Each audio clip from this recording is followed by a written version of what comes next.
সখা সখা, এই তোমার মা তোমাকে ভালোবাসে।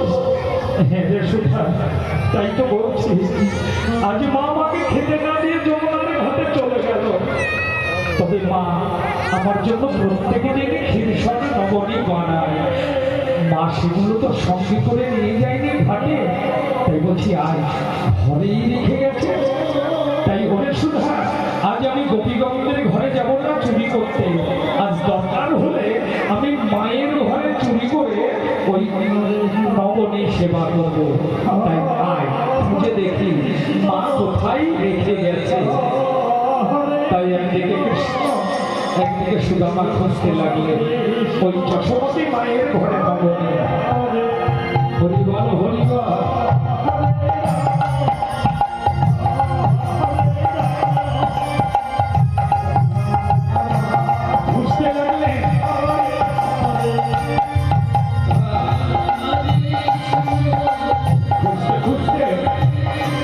দেখতে পেলেন যে ওই নবনী ভাণ্ডটা স্বীকার করে টাকালো।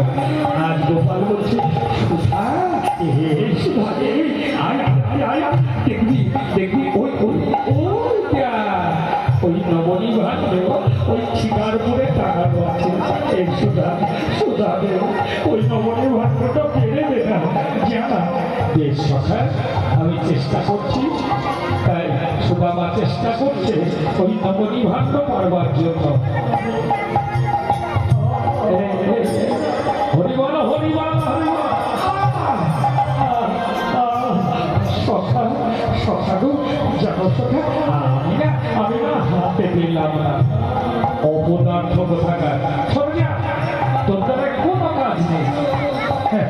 সামান্য নবনী ভাণ্ডটা পারতে পারলি না। দেখ ওই নবনী ভাণ্ড কেমন করে পারতে হয় দেখ। বেশ সখা, তবে তুমি পারো। এই দেখ এইটা কেমন করে পারতে হয় দেখ।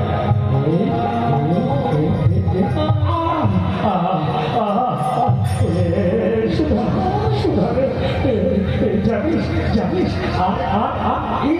তোর জন্য আমি হাতে পেলাম না।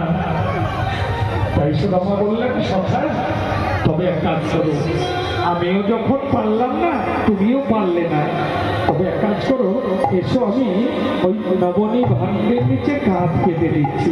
তুমি আমার কাঁধে চেপে ওই নবনী ভাণ্ড পারো। তাই আমার ভক্তাধীন ভগবান ভক্তকে বড় ভালোবাসে কিনা। এই ভগবান বললেন আমি যদি সুদামার কাঁধে চেপে নবনী ভাণ্ড পারি তাহলে